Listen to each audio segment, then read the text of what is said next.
अक्षयवर जी से कि वो आए और कॉमरेड संतोष कुमार जी मुजफ्फरनगर का माला पहनाकर स्वागत करें। Comrade Sanjay Kumar ji Muzaffarnagar, joint secretary. Comrade Akshay Kumar जी।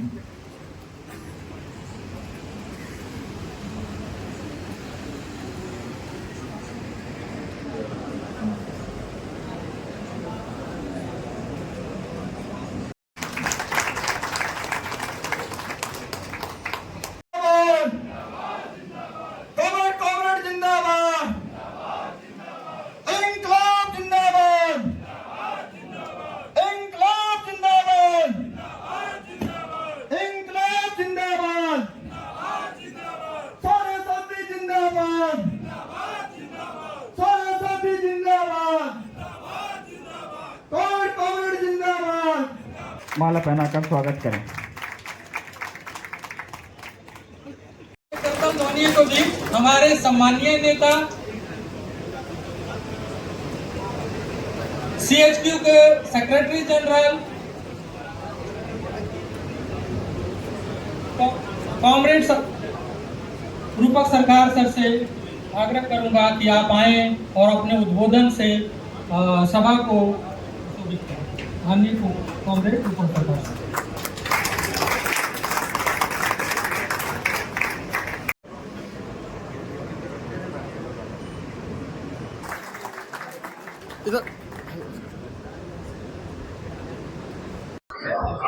सर, आपका यहाँ गाजियाबाद की धरती पे स्वागत है। आज आपने देखा भव्य प्रोग्राम भी हुआ, और आप क्या कहना चाहोगे?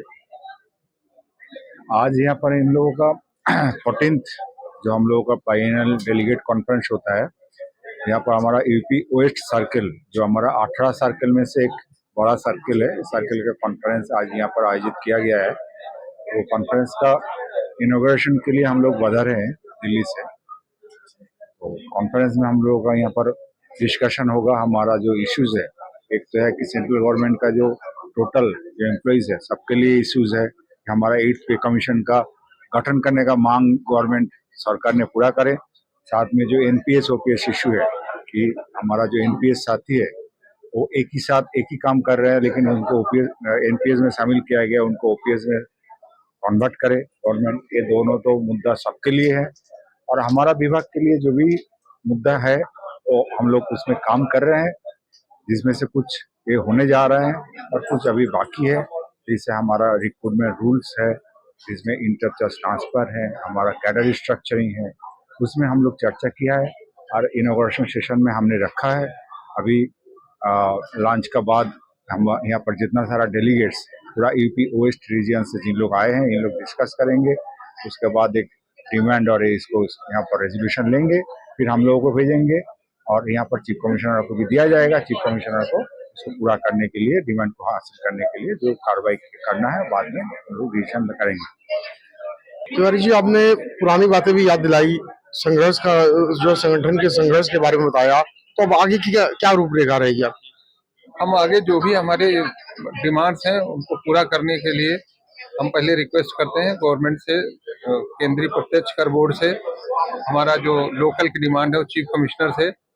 लेकिन अगर डिमांड हमारी नहीं पूरी होगी, जो हमारी जायज डिमांड है, तो हम लोग फिर हमारी जो कमेटी है वो बैठ के विचार करेंगे कि हम लोग क्या किसी एजिटेशन का प्लान बनाएंगे, उस एजिटेशन पे जाएंगे।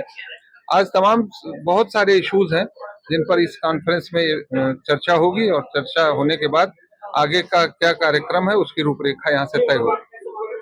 आप इस मौके पे क्या कहना चाहते हैं? आपने बहुत अच्छा बोला, और यहाँ आपने देखा कि काफी आपके यूनियन के लोग आए हैं, तो क्या कहोगे आप? मैं यही कहना चाहता हूँ कि ऑर्गेनाइजेशन का जो प्रिंसिपल है वो ये है कि अपने सभी मेंबर्स का प्रोटेक्शन करना, उनका वेलफेयर करना।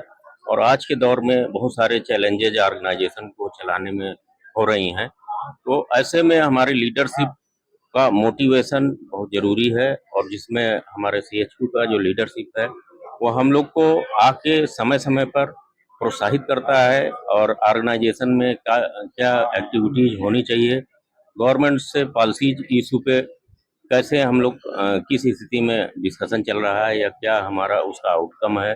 बहुत सारे, चूंकि हम लोग ग्रुप सी को रिप्रेजेंट करते हैं, ऐसे में क्या है कि बहुत सारे हमारे इशूज भी रहते हैं। लगभग वेस्टर्न यूपी सर्कल में 1900 मेंबर हैं हमारे ग्रुप सी के।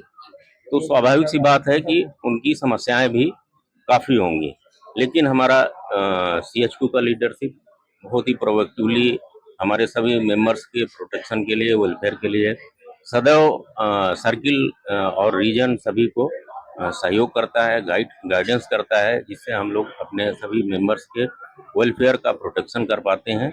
और जो भी जैसे प्रमोशनल बेनिफिट है वो भी हम लोग टाइमली इंश्योर करा पाते हैं अथॉरिटीज से डिस्कशन करके। तो संगठन का मूल जो उद्देश्य है वो यही है कि हमारे जो मेंबर्स हैं उनका वेलफेयर करना, उनका जो वेलफेयर है उसको प्रोटेक्ट करना और अपने लेजिटिमेट जो राइट है वो अपने मेंबर्स को टाइमली दिलाना। तो वही हम लोग का एक मोटो है हमारे ब्रांचेस से लेके CHQ लीडरशिप का, और उसमें हर एक लीडरशिप का अलग अलग रोल है और हमारी पूरी लीडरशिप एकजुट होकर सदैव हम लोग को गाइड करती है, जिससे हम लोग अपने मेंबर्स का प्रोटेक्शन कर पाते हैं। आपको इतने अच्छे प्रोग्राम के लिए मैं धन्यवाद देता हूँ, बहुत अच्छा आपने प्रोग्राम किया, तो आप क्या कहोगे? बहुत बहुत धन्यवाद। देखिए कोई भी जिम्मेदारी जब दी जाती है, संगठन में आप हैं और संगठन में जिम्मेदारी दी जाती है, तो उसको सफल करने के लिए हर संभव प्रयास किया जाता है। उसी प्रयास के तहत अगर हमने अपना प्रयास किया, सबने योगदान दिया, सबका प्रयास बन करके अगर ये सफल हो गया तो हो रहा है, तो इसके लिए धन्यवाद आपने। जी, मैं अंकुर जी आपसे एक सवाल ये पूछूंगा कि कई ऐसे संगठन है, सरकारी संगठन है कि आपस में उनके यहाँ कई कमेटियां बनती हैं, लेकिन आपके मुझे अभी पता लगा कि आपके यहाँ पूरे हिंदुस्तान में एक ही कमेटी है, तो इसकी वजह क्या है?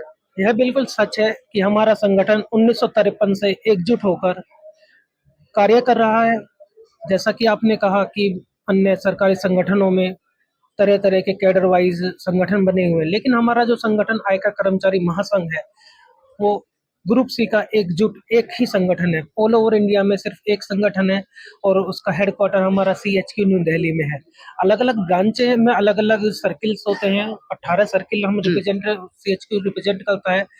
सर्किल के बाद में हमारी जो बॉडीज होती है वो रीजनल बॉडी होती है, उन्हीं के अनुसार हम अपना कार्य करते हैं। जब भी कोई कॉल होती है CHQ द्वारा दी जाती है, उस कॉल की जिम्मेदारी, उस कॉल को मैच्योर करना, उस कॉल के एजिटेट करना, उसकी जिम्मेदारी सर्किल को दी जाती है। सर्किल अपने नीचे के में जो रीजन्स होते हैं, रीजन्स अपने ब्रांचेस को देता है। हमारा एकजुट होने का कारण है हमारी योग्यता, हमारा एक साथ रहना। सदैव हम एक ही रहे हैं, चाहे हम किसी भी कैडर के रहे हो, किसी भी रीजन के रहे हो, सभी रीजन्स में एक ही आवाज में हमने आवाज उठाई है। इसी वजह से आज भी हमारा यह संगठन एक होकर काम कर रहा है और हम उम्मीद करते हैं कि ये सदैव इसी प्रकार कार्य करता रहेगा, निरंतर बढ़ता रहेगा और अपनी मांगों को सरकार के समक्ष उठाता रहेगा और मनवाने के लिए अपने कर्मचारियों का जो भी हित होगा उन्हें साधता रहेगा।